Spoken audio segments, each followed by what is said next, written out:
battery. It's part of the UL approval of the system, so the BMS inside the battery can actually tell that breaker to trip. But what I'm super excited about is same capacity I had before. I have 160 pounds less weight. I have 2/3 more storage space in my center cockpit. But it doesn't stop there. Look at the port lazarette, and look at all that space I've got there too. So I ended up with another 1/3 more space out of this.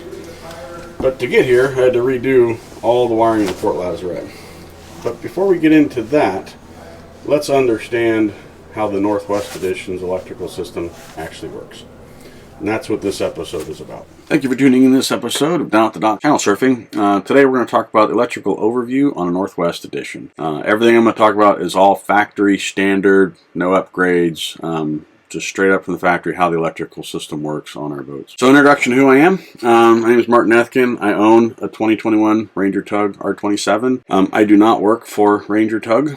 I am also not a certified marine electrician. I am a veteran, United States Navy submarine service. I have owned a boat for 16 years. I'm a boater just like you. So the agenda for this presentation is Northwest Edition, Ranger Tug R27 with AGM batteries. I'm going to talk about 12 volt DC and 120 volt AC. What powers what on the boat, and I'm going to give an explanation of how the boat's electrical system works. 2 upcoming episodes, you could think of this as part 1 of 3 episodes. The next one will be the lithium, or the luxury edition with lithium batteries, and then the last episode will be how we converted from our Northwest Edition with AGM batteries over to lithium batteries. Pretty involved to migrate over. So we'll first talk about AC versus DC power.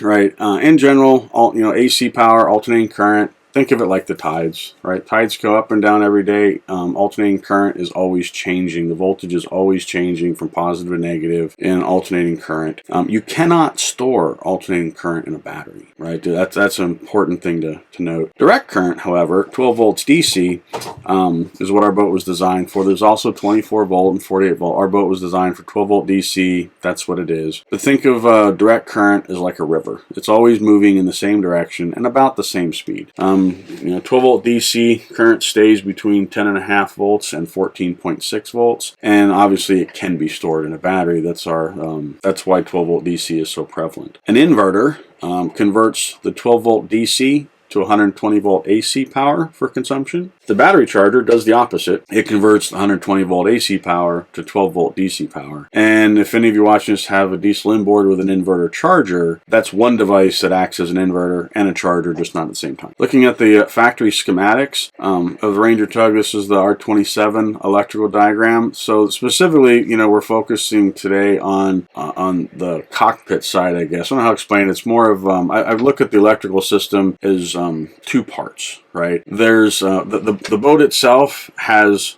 a cable that's labeled house loads, and that powers the lights, the Garmin chart plotter, the windlass, right? All of that stuff, that's all forward in the cabin. There's another cable for the inverter that's used to power the AC loads, and then there's a thruster. That's it. That's what you got to provide power to, right? But then you've got 3 different battery banks. You've got 4 different ways to do charging. That's where things start to get complicated, and that's what this drawing really illustrates: is how we charge and isolate the batteries automatically. So, looking at the factory schematic, you see you've got 4 batteries total: 2 house bank, an engine, and a thruster. There's some fuses. There's some on-off switches. The documentation Ranger has is actually pretty good, but as with anything, trust but verify, right?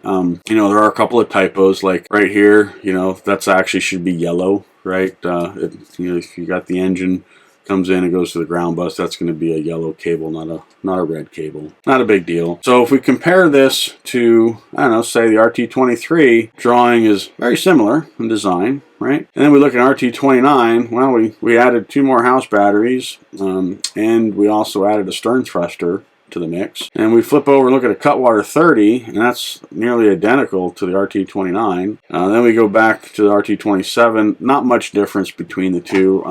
You know, I would say that the design architecture is the same, you know, other than minor differences between all of them. So if you're watching this and you've got, you know, and you don't have an RT27, you've got a 23 or 29, most of what I'm going to explain how stuff works actually would apply to you. So when I had to rewire the boat, obviously I had to understand where everything went and how it was all put together. I actually had to trace every cable, so I spent a lot of time digging through Ranger Tug's documentation and then matching it up with what was actually on the boat and how it actually was configured. And to do that, I had to look at wire size as well. Ranger does a fantastic job of labeling all the cables, you know, which made it really nice. So as I said, basically, you know, you break it up into 3 sections: loads, you know, for the boat, the charging sources, and then storage. So 3 banks to store the 3 battery banks, engine, house, and thruster. We got 4 charging sources: the main engine, you know, the Yamaha F300, solar power, the battery charger when connected to shore power, and the Yamaha T99 kicker. And then the loads are obviously engine starting for both the kicker and the main engine.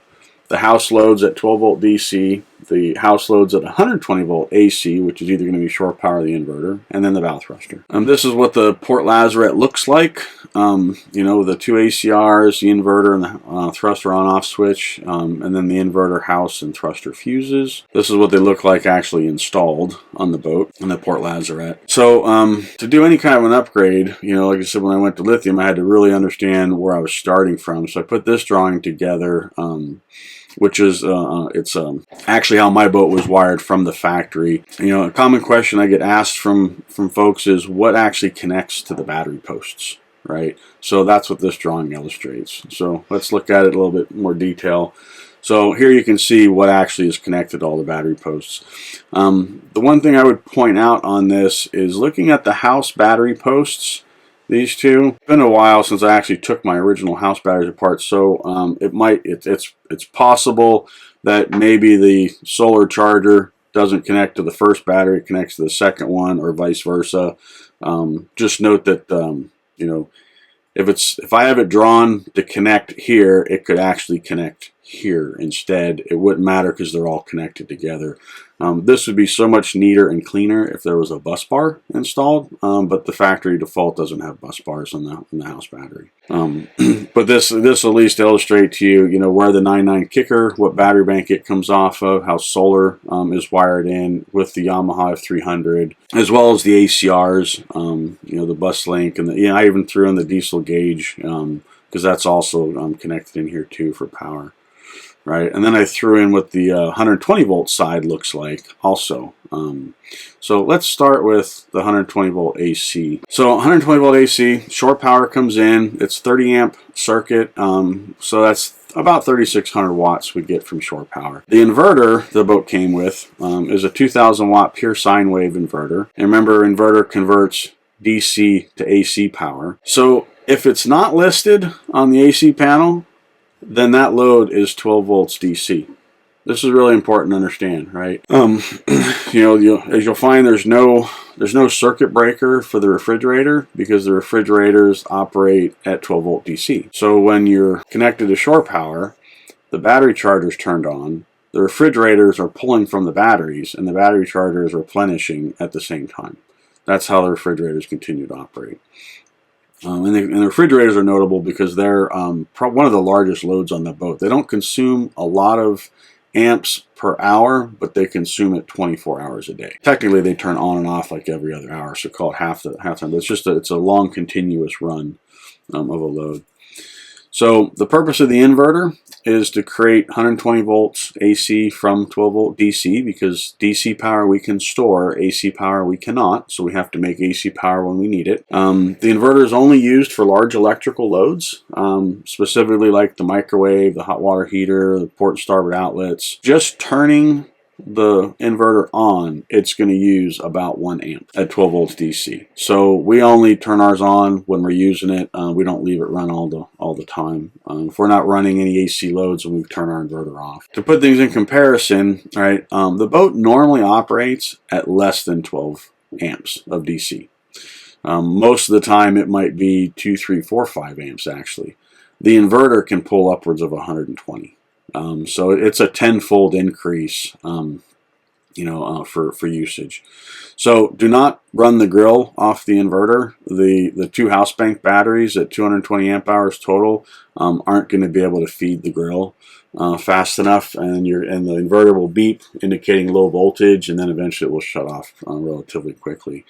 Do not run the battery charger off the inverter either.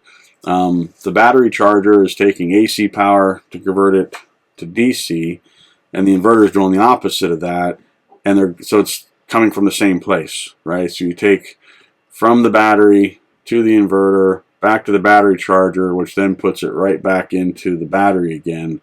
It makes no sense to do that. You'll actually kill your batteries doing that, because there's heat that's generated from the battery charger. That'll cause your batteries to go down. So don't run the battery charger off the inverter ever. Only run one AC appliance at a time on the inverter. That's because the 2 battery banks aren't going to be able to keep up otherwise. Let's see, there's you guys might have heard of modified sine wave versus pure sine wave. In today's electronics world, pure sine wave inverter is all you should be running.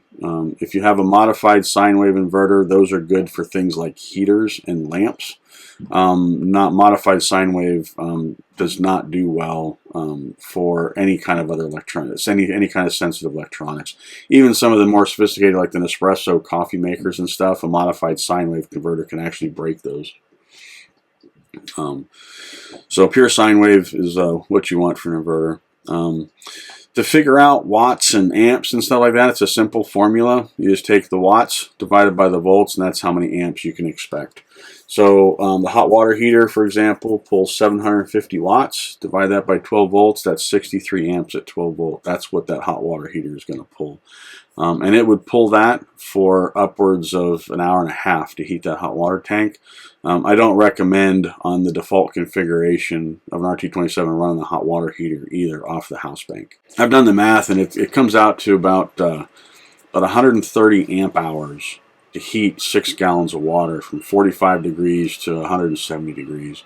Right, when the boat's only got 100 usable amp hours to begin with, you'd consume your entire house bank to heat that hot water tank up. So as I said before, if it's not listed on the AC panel, assume it to be a 12 volt DC load. Right, most things on the boat are 12 volts DC. So look at the AC panel. What we see here is the battery charger, the port and starboard outlets, the microwave, the grill outlet, the hot water heater, and then 3 accessory switches which are not in service. So I also want to talk specifically about the grill outlet as well. I get asked this question quite a bit too. So on the R27, there's an electric outlet. It's right here. It's in the transom, right underneath the transom sink, and the breaker is labeled grill because the electric grill plugs in there. But you can plug other stuff in there too. So to us, it's the transom outlet, because sometimes if I'm working out on the cockpit, I'll plug my laptop into this outlet. There's a safety switch you have to override on the sink, right? That safety switch is there because if you had the grill and let's say you're plugged into shore power, so you're turning the grill on, the grill's hot, and you don't turn the grill off and you shut the lid, you'd catch the boat on fire. Well, that safety switch at the corner of the sink on the transom would get depressed, which then will kill the outlet. It'll turn it off effectively. All right, so that's how that all operates. But we override that switch in the wintertime because I use the Pally space heater plugged into the transom outlet just to make sure I keep the engine compartment above freezing. And again, if there's not a breaker here on this AC panel, then it's 12 volt DC, which is the vast majority of the boat is all 12 volt DC powered. So let's start with the battery charger. How's the battery charger work? So it's a 𝗙𝗙𝗘𝗘 20 amp battery charger is what the Northwest Edition comes with. It has 3 outputs, one to the house battery, the engine battery, and the thruster battery. it cycles through all three of those one at a time. It doesn't hit all three battery banks at once.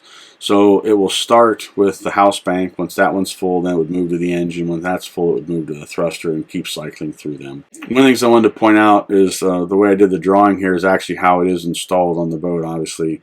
The negatives I just drew as a single common negative because all the batteries are all connected together on the negatives. The green wire I wanted to point out to folks, especially anybody looking to upgrade their battery charger, the green wire is actually a chassis ground. Somewhere on the battery charger there's a stud to hook a ground wire to it.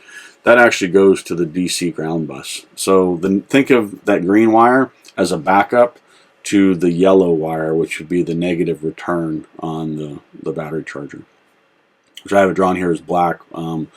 Just remember, on our boats, all my drawings I did black because it's easier to see, but it's actually yellow on the boat. We use red and yellow for 12 volt DC, and we use an AC is black, white, and green. So to differentiate a black AC wire, which is the hot on AC actually, from a black negative 12 volt wire, you don't want to mix those two up, so they use yellow instead. So on solar power, the boat comes with a 160 watt solar panel, and that connects to a solar charger, which is a PWM style controller. There's two outputs from the solar controller. It's a duo controller, so it actually connects to the house bank and the engine bank, and it's configured to send 90% of solar power to the house bank and then the remaining 10% over to the engine battery. If you're looking to upgrade solar, the factory controller supports up to 280 watts at a max of 20 amps. I would say expect in the Pacific Northwest to get about 45 amp hours a day during boating season from this setup. If you upgraded the solar charger from PWM to an MPPT style controller, you'll get about 20% more power from the panel you already have. It has to do with the efficiency, how much more efficient MPPT style controllers are over PWMs. PWM style controllers are actually meant for smaller size panels. This is really what they're designed for. MPPT is meant for the larger panels. So this is what the factory controller looks like. So it's got a red and yellow wire to the house battery, a red and yellow wire to the solar panel, a red and yellow to the engine battery, and then the gray cable, which looks like a phone connection or network cable, goes to the gauge and the cage. As we said before, it supports a max of 280 watts at 20 amps, or 20 amps at 12 volt DC. I always recommend everybody upgrade this to an MPPT style controller and leverage solar as much as you can. So this is the Victron MPPT 100/30 solar controller. It's Bluetooth, so I don't need a gauge. I just access it on my phone. The two numbers of 130, the 100 says 100 volts from the solar panel is what it supports, and the 30 says it supports 30 amps at 12 volt DC. But it fits in the exact same spot that the other controller was in. The one thing to note is it only outputs to a single location, a single source, so it'll go to the house battery bank. So what happens to the engine battery, right? You pull the fuse and disconnect those two wires from the engine battery because they're not needed, and solar then doesn't get to the engine battery from the controller. We'll talk a little bit more about that in some upcoming slides. But I want to show this here because I get quite a few questions about this. The automatic charge relays, there's two of them on the boat. They sit between the thruster and the house bank, and they sit between the house and the engine bank, right? And they can go in either direction, and what they look for is the voltage. When they see voltage go above 13 volts on either side, then they will combine. When they see voltage drop below 12.75 volts on either side, then they will open again and isolate. Right? They're supposed to protect the battery, from being discharged and enable the battery to be charged when there's a charge source. That's the whole purpose of them. One of the requirements for an ACR is that your batteries need to all be of the same chemistry. You cannot mix ACRs like between AGM and lithium, for example. You wouldn't want to do that. The beauty of an ACR is when all your batteries are of the same chemistry, they make a really elegant solution for being able to charge multiple battery banks off of a single charge source. Like one engine can charge all 3 battery banks. You know, I also drew in here the emergency parallel switch because sometimes the ACR might open when we want it to be closed, and you can parallel the engine and the house battery, which effectively bypasses the ACR. And since the ACR is really a parallel switch anyway, you're just overriding the logic that it has based on the voltages. So looking at the schematics and Ranger Tug's documentation, there's actually 2 ways that they've installed ACRs. So I call it option 1 and option 2, just made that up. The documentation only shows option 1, which is an engine to thruster and an engine to house ACR. That's how that's drawn. So you see here the engine battery comes up and it runs right into both ACRs, right? And then this one goes over to the house bank and this one goes over to the thruster, right? That's not how channel surfing was configured from the factory. So let's look at those two possible ways. So I say, you know, how's your boat configured, right? It's pretty easy just to go look at them and see how they're labeled on the cables to know this. So in option 1, which is the documented method in their schematics, the engine charge is going to come in this way. So you turn the engine on, it's charging, voltage is going to go up on the engine battery, it's going to go above 13 volts, and then that charge current is going to come up and it can take a left to the thruster battery and it can take a right to the engine battery, right? And that's how all 3 banks would get charged. With option 2, a little different.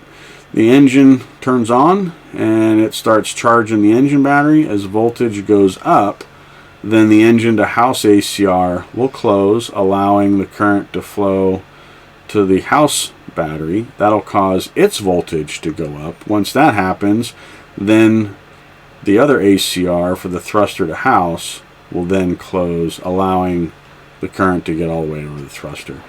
So thinking about, you know, the time limit that it takes, you know, you basically have one ACR will combine first. A minute or 2 later, the second ACR will combine. And makes the thruster battery, you know, 2 hops away from the engine. So this is how the ACRs are physically configured in the boat. This is on pictures on channel surfing before I took all this apart.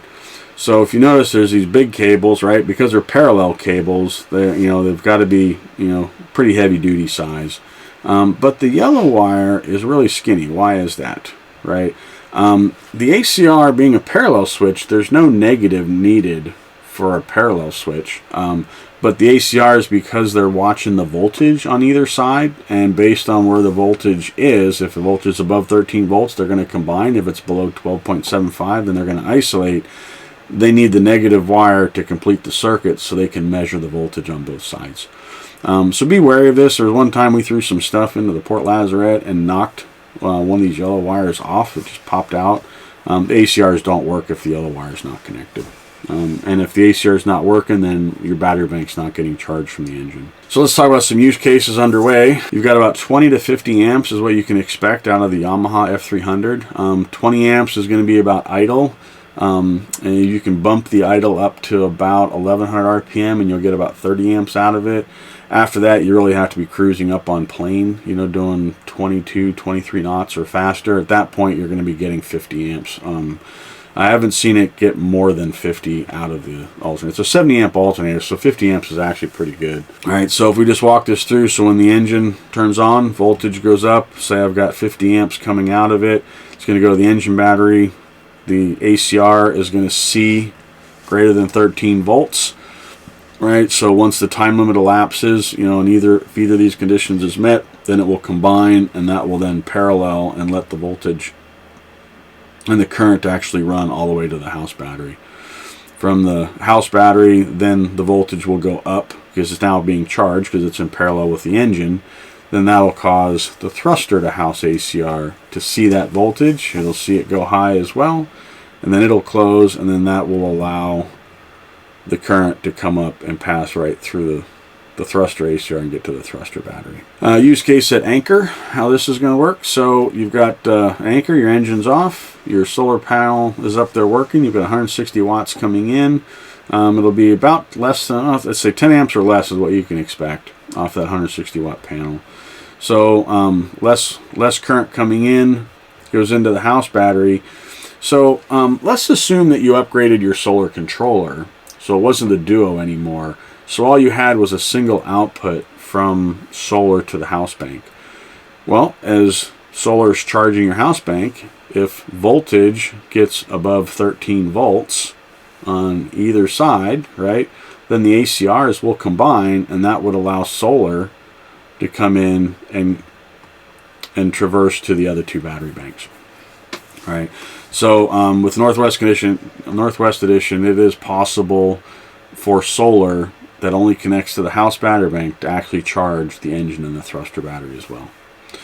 Personally, I don't think that's a requirement, because the thruster battery doesn't get used very often, and when it does, it's docking, which is usually when you're pulling in to tie up. And the engine battery gets charged when the engine's running right away. So I don't know that solar is a requirement to actually charge the engine and thruster battery. If the boat was parked on a trailer, you know, being stored that way without shore power, that's the use case that I could see wanting solar to affect for solar to get to the engine and thruster battery. So shore power with the battery charger, this one's an interesting one. That's why I wanted to highlight this. So remember how the battery charger is connected, right? It's got 3 cables, you know, that connect to each individual battery bank. So you pull back in the dock, your battery banks are low, and you plug into shore power and you turn on the battery charger. It's going to start with the number 1 port, which is the house bank, and it's going to start charging the house battery bank. That is going to cause the voltage to go up on your house bank, because it's got a charge voltage, right? Battery charger is doing what you want it to do. The ACRs are going to see that charge voltage. Once it's above 13 volts, they're going to combine, and effectively port 1 on your battery charger is going to charge all of your batteries at once. And then when it's finished with that, then it's going to move to the second port, which is the engine battery, and it's going to try there and go, oh, that's already full. Then it's going to go to number 3, right, for the thruster, and say, oh, that battery's already full. And then it's going to cycle back to number 1.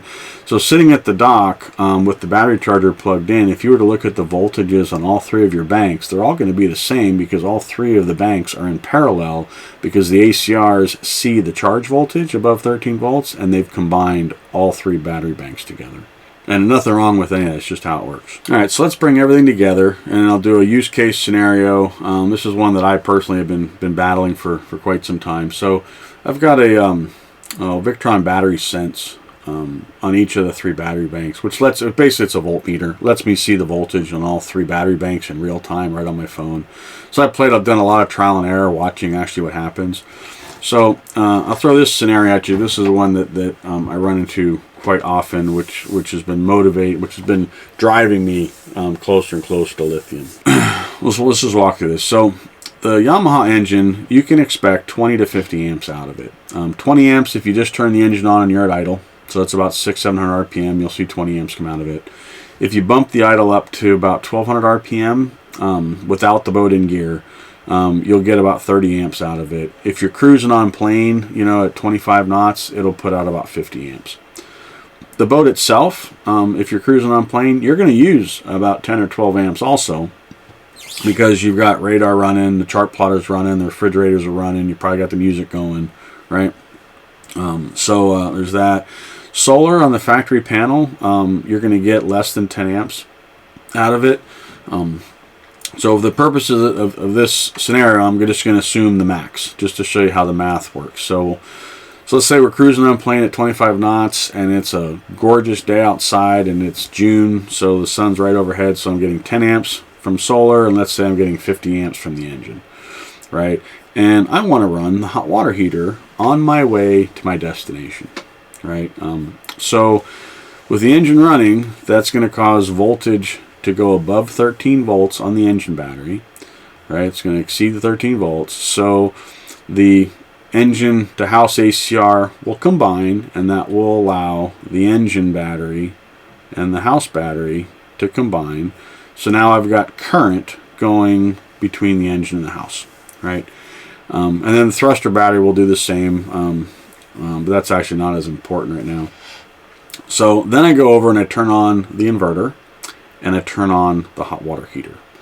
Well, the hot water heater turns on at 750 watts for the hot water heater. So that's about 65 amps is what it's going to pull. Keep in mind that the normal boat loads are less than 12 amps, right? So the hot water heater itself wants 65. If you had air conditioning, this is the exact same scenario, would affect you no different. If you had, if you've got air conditioning on a, wouldn't be, if you have an LE edition that does not have the lithium batteries, that has AGM, then this will be the exact same scenario for you. So here's what will happen is, as soon as I turn on, throw that breaker for the hot water heater, 65 amps starts getting pulled. That causes voltage to drop because they're AGM batteries, right? It's the chemistry of the batteries. Now, flooded lead acid would do the same thing. So as voltage then drops, right, below 12.75 volts, that will cause the house to engine ACR to then open, and therefore it's no longer combining the two battery banks together. So now my engine's running over here. I think everything is fine. The ACR has isolated the two banks because it saw less than 12.75 volts on the house side, because it wants to protect the engine battery from the house battery in this case. But the hot water heater is still running. It's still pulling 65 amps. So what's actually happening is the inverter and the hot water heater are draining my house bank at an extraordinary rate, and my engine is running, and that current is not making it into the house battery. So the way you fix that is you reach over and you throw the emergency parallel switch, and you join the engine and the house battery bank together, which effectively does this. Just draws a wire between the two and connects the house and engine together in parallel, and that bypasses the ACR that's isolated and lets you combine the two. Then what you will see is your engine battery is now participating in heating hot water, because the engine plus solar is still less than what the total current is you need. You've got, let's just say you've got 60 amps, 50 amps from the engine, 10 amps from solar, there's 60. You need 65, the boat's using, let's just say it's another 10, keep the math easy, so you need 75, and you've only got 60. You're 15 amps short of doing that. So the house battery bank is going down, as is the engine battery. And I've watched this where my engine battery voltage would go from 12.8 to 12.7 to 12.6, right, to 12.5, at which point I would shut it off, and because I'm not comfortable using my engine battery as a deep cycle, because that's a huge no-no to do that. You can cause real damage to your engine starting battery using it for deep cycle loads. So you say, well, what's the solution to this problem then, right? The simplest solution would be replace the ACR with what's called a DC to DC charger. It's a 12 volt DC to DC charger. Effectively, all that is a battery charger that sits between two battery banks and only charges in one direction, right? So it would become an engine to house 12 volt DC to DC charger. That's the ultimate solution to that. But just be aware. There's nothing wrong when this happens. It's all by design. It's just important to understand, how things work, so you can make better decisions when you're underway. I know on my chart plotter, I've got a gauge board that you guys have seen quite a bit. And the top left of it, I show the engine voltage and I show the house voltage. And I do that on purpose because I always want to see, they should be the same. They should both be about 13 volts. And if I see the house bank at like 12.8, 12.7, 12.6, while the engine, is sitting at 13 volts, then I know the ACR has isolated the two. All right, so we covered a lot. Obviously, if you have any questions, feel free to reach out to me. Leave your comments in the comment section below. Also, follow us on social media, right? We've got our R27 outboard Ranger Tug private group on Facebook. That's a great way to get a hold of us there. Obviously, Instagram, Let's Go Channel Surfing, our webpage we launched a couple months ago. A lot of these diagrams and stuff I'll have published on our webpage. I also have the captain's blog there. Obviously, follow us on YouTube. Make sure you click that like and subscribe button. And until next time, stay tuned for more channel surfing.